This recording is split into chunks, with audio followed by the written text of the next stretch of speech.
नमस्कार विद्यार्थियों, हिंदी व्याकरण में आप लोगों का स्वागत है।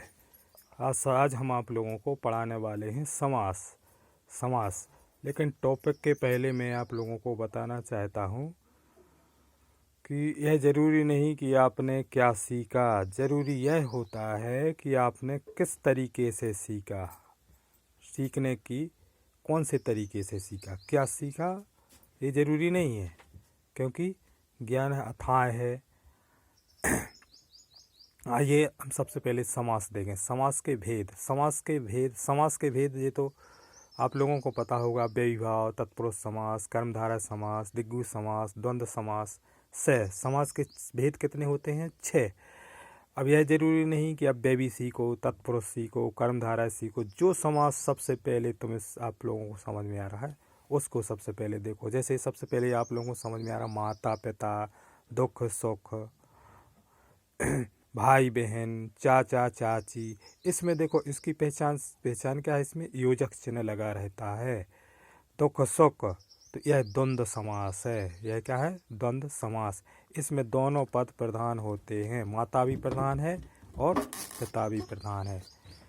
दूसरा दिग्गु समास की पहचान। द्वंद्व दिग्गु, इन दोनों को ध्यान रखना। द्वंद्व में योजक चिन्ह और दिग्गु में पहला पद जो होता है वो संख्यावाचक होता है। जैसे त्रिभुज, चतुर्भुज, नवरत्न, सप्तद्वीप। ये दिग्गु है। पहला पद संख्यावाचक और दूसरा पद संज्ञा। तो ये दोनों समझ में आ गए अच्छे तरीके से। एक बार देख लो द्वंद्व समास जैसे माता पिता, दुख सुख, इसमें दोनों पद प्रधान होते हैं और बीच में किसकी पहचान क्या है? बीच में योजक चिन्ह लगा रहता है। दिग्गु समास की पहचान है, इसमें संख्या, पहला पद कैसा रहता है? संख्यावाचक। तो इन दोनों द्वंद्व और दिग्गु। अब उसके बाद देखो ध्यान से बहुब्रीहि। जैसे अपन बहुब्रीहि समझ में आ रहा है? बहुब्रीहि, लंबोदर, दशानन। इसमें किसी दोनों पद प्रधान ना होकर कोई दूसरा अर्थ निकल आता है। जैसे लंबोदर, जिसका लंबा है उदर अर्थात गणेश। जैसे दशानन, जिसके 10 हैं शीश अर्थात रावण। तो ये है बहुब्रीहि समास। इसमें दोनों पद प्रधान ना होकर कोई दूसरा अर्थ निकलता है, इसे बहुब्रीहि समास कहते हैं। तो ये तीनों समझ में आ गए। दिग्गु मतलब संख्या रहती है, द्वंद्व मतलब योजक चिन्ह रहता है, बहुब्रीहि मतलब कोई दूसरा अर्थ निकलता है। अब देखो कर्मधारय समझ में नहीं? कर्मधारय नील कमल, जैसे नील कमल। काली मिर्च देखो मिर्च कैसी है? काली मिर्च की विशेषता बताई जा रही है। इसमें पहला पद होता है विशेषण और दूसरा पद होता है विशेष, माने जिसकी विशेषता बताई जाती है विशेषण क्या होता है? विशेषण मतलब जहाँ संज्ञा की विशेषता बतलाई जाती है, जिस शब्द को उसको हम क्या बोलते हैं?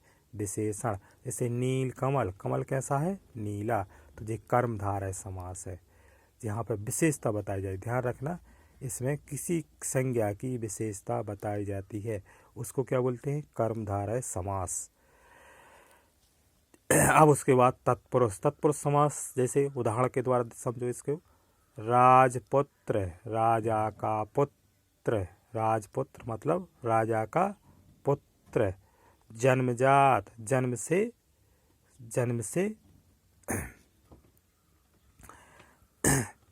सत्याग्रह, सत्य के लिए लग गया। सत्य के लिए आग्रह। प्रेम सागर, प्रेम का सागर।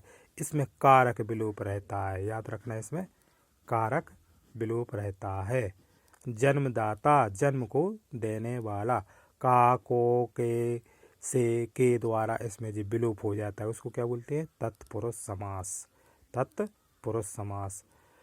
तो तत्पुरुष समास की पहचान क्या है? इसमें कारक विलोप हो जाता है। अब उसके बाद देखो अव्ययी भाव समास।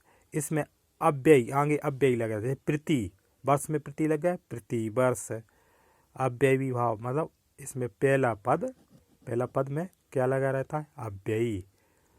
आजीवन, जीवन भर। आ क्या लग गया इसमें? अव्ययी।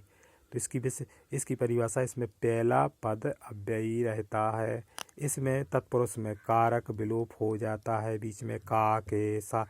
इसमें कर्मधारय में विशेषता बताई जाती है, जैसे काली मिर्च, मिर्च की विशेषता बताई जा रही है, मिर्च कैसी है, काली। द्विगु समास में क्या रहती है, संख्या। और द्वंद्व समास में क्या रहता है, बीच में योजक चिन्ह, जैसे माता पिता, भाई बहन, चाचा चाची, दुख सुख, रात दिन आ जाते हैं। तो ये है पहचान इनकी समास की। अब थोड़ी सी इनकी डेफिनेशन समझ लो, कुछ उदाहरण समझ लो। जैसे अव्ययीभाव समास, जहाँ पूर्व पद मतलब पहला पद अव्यय हो, जैसे प्रतिवर्ष, आजीवन, यथाशक्ति, ये क्या है, अव्ययीभाव समास। तत्पुरुष समास, इसमें कारक चिन्हों का विलोप हो जाता है, कारक चिन्हों का विलोप हो जाता है, जैसे मतदाता, मत को देने वाला, जन्मजात, जन्म से,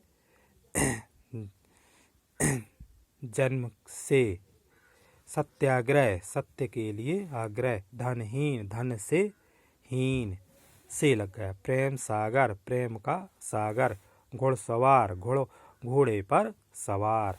ये कारक विलोप हो जाते हैं। इसमें तत्पुरुष समास में क्या हो जाता है, कारक विलोप हो जाते हैं। कर्मधारय, कर्मधारय में क्या होता है, दूसरा पद प्रधान है, पहला पद विशेषण।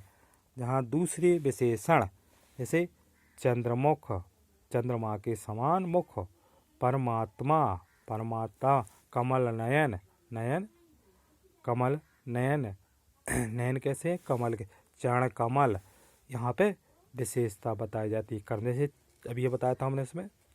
काली मिर्च, मिर्च कैसी है, काली।